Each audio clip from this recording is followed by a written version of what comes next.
सुदामा गरीब नहीं, क्योंकि जिसके पास भगवान की भक्ति का धन होता ना, उससे अमीर इस दुनिया में कोई आज तक पैदा नहीं हुआ। पायो जी मैंने राम रतन धन पायो। मीरा कहती है खर्चे न खोवे आको चोर न लूटे। ये धन कोई तुमसे लूट नहीं सकता जिसके पास भक्ति का धन होता है, ना इसको कोई चुरा सकता है। दिन दिन बढ़त सवायो, हर रोज बढ़ता है ये। सुदामा के पास वो था।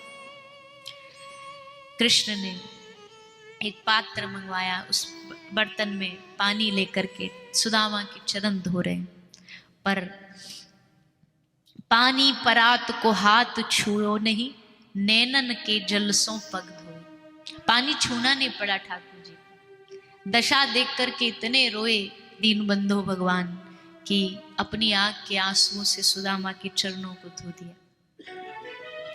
सुदामा कैसा है तू, मेरी याद नहीं आई तुझको कभी? सुदामा ने कहा कृष्ण मैं जीता तेरे लिए हूं, ऐसा कौन सी मेरी श्वास थी जो मैंने तुझको याद ना किया हो, पर बार बार बस एक ही बात सोचता, मैं जाऊंगा तो क्या कृष्ण पहचानेगा कि नहीं।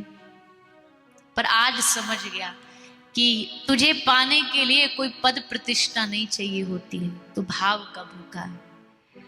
कृष्ण ने कहा सब पता, घर में ठीक है, परिवार में ठीक है। सुदामा ने कहा सब ठीक है। भगवान चाह रहे कि ये मुंह से बोले, ये कुछ कहे कि नहीं कृष्ण कुछ ठीक नहीं चल रहा, घर में बच्चे भूखे रहते, पत्नी जीवन भर एक कपड़ा पहनते हुए निकल गया।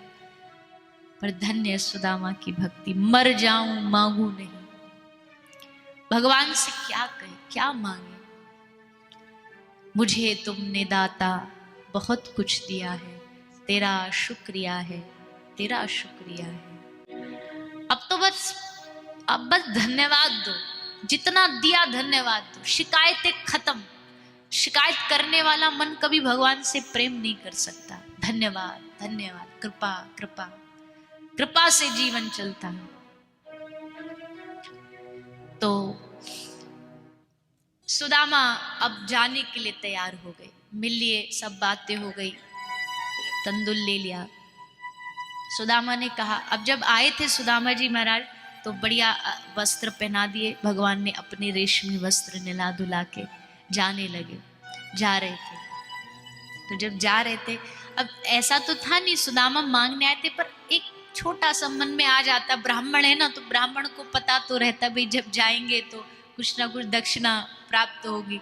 तो ब्राह्मण जब जाने लगे, सुदामा तो लगा अब तो कुछ तो कृष्ण देगा। फिर मन में आया, अरे चुप, क्या सोच रहा है तू, लेने थोड़ी आया था यहाँ पर कुछ। अरे कृष्ण का दर्शन, कितना प्यार दिया उसने, बस हो गया, चलो जा रहे। तभी ठाकुर जी ने कहा सुदामा अरे रुक रुक रुक, कुछ भूल गया। सुदामा को लगा अच्छा भूल गया था शायद, अब याद आ गया। तो रुके सुदामा, पर हमारे ठाकुर जी बड़े नटखट है। रुक करके सुदामा को बोले भूल गया मैं कुछ। क्या भूल गया? ये जो तू कपड़ा पहना ये मेरे है, ये उतार, अपनी फटी धोती जो पहन के आए वो पहन के जा। सुदामा ने मन ही मन सोचा, राजा तो बहुत बड़ा है पर कंजूस बहुत है। चलो कोई बात नहीं, जैसी इच्छा हरी इच्छा। वस्त्र उतारे, फटी धोती पहन के बाहर निकलने लगे। और जब सुदामा फटी धोती पहन के बाहर गया ना, तब उसे समझ आया ये कृष्ण ने क्यों किया। क्योंकि जब सुदामा बाहर आए तो पूरी द्वारिका पलके बिछाए खड़ी थी कि जरा हम देखें तो उसका दर्शन तो एक बार कर ले। कौन है वो ब्राह्मण जिसके लिए हमारे द्वारिकाधीश भागे आए? और अगर सुदामा फटी धोती से अंदर गया और अगर रेशमी कपड़ा भी पहन के आ जाता ना, तो लोगों को कहने में जोर नहीं पड़ता, तुरंत कह देते मांगने आया था। अच्छे कपड़े आया, ऐसे कपड़ों से, मैले से पहन के बढ़िया कपड़े गया। ठाकुर जी ने अपने भक्त को कलंक से बचाया कि जैसा आया खाली हाथ सुदामा लौटा। मैले कपड़ों में आया तो फटे कपड़े ही पहन के उल्टा जा रहा है।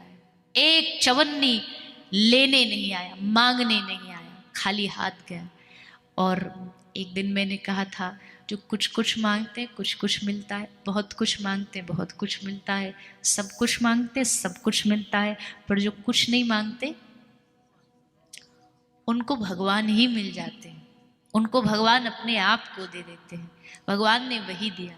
सुदामा घर आए तो बड़े बड़े महल खड़े हुए हैं। द्वारिका जैसी नगरी भगवान ने सुदामा के लिए बना दी।